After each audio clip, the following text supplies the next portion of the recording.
حسين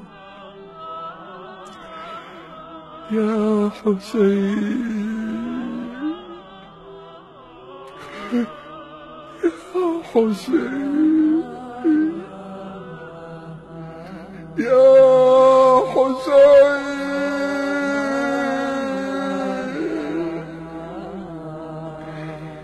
حبيب لا يجيب حبيبه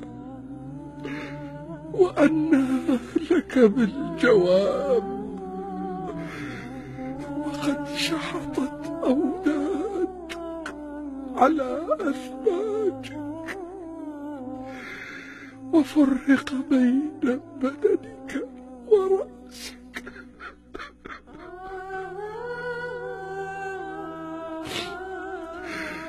فأشهد أنك ابن خاتم النبيين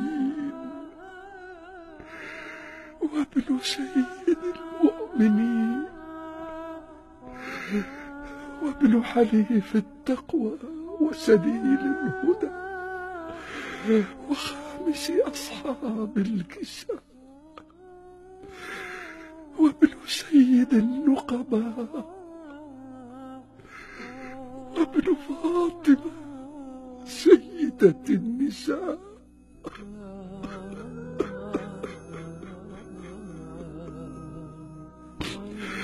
وما لك لا تكون هكذا وقد غذتك كف سيد المرسلين وربيت في حجر المتقين ورضعت من ثدي الإيمان وفطنت بالإسلام فطبت حيا وطبت ميتا غير أن قلوب المؤمنين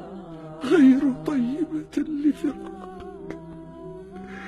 ولا شاكة في الخيانة لك فعليك سلام الله ورضوانه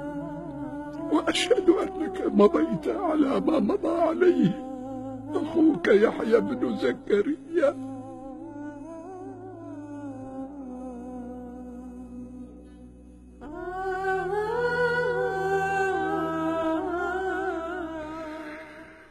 السلام عليكم أيتها الأرواح التي حلت بفناء الحسين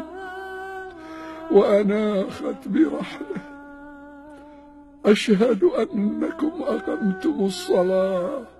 وآتيتم الزكاة وأمرتم بالمعروف ونهيتم عن المنكر وجاهدتم الملحدين وعبدتم الله حتى أتاكم اليقين. والذي بعث محمدا صلى الله عليه وآله وسلم بالحق نبيا لقد شاركناكم فيما دخلتم فيه.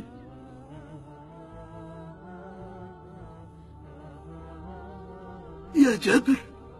يا جابر، وكيف ولم نهبط واديا ولم نعلو جبلا ولم نضرب بسيف والقوم قد فرق بين رؤوسهم وأبدانهم وأوتمت أولادهم وأرملت أزواجهم. يا عطية، سمعت حبيبي رسول الله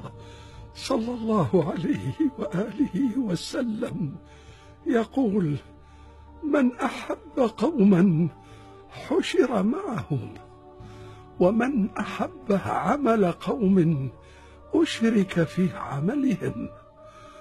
والذي بعث محمدا صلى الله عليه وآله وسلم بالحق نبيا إن نيتي ونية أصحابي على ما مضى عليه الحسين وأصحابه.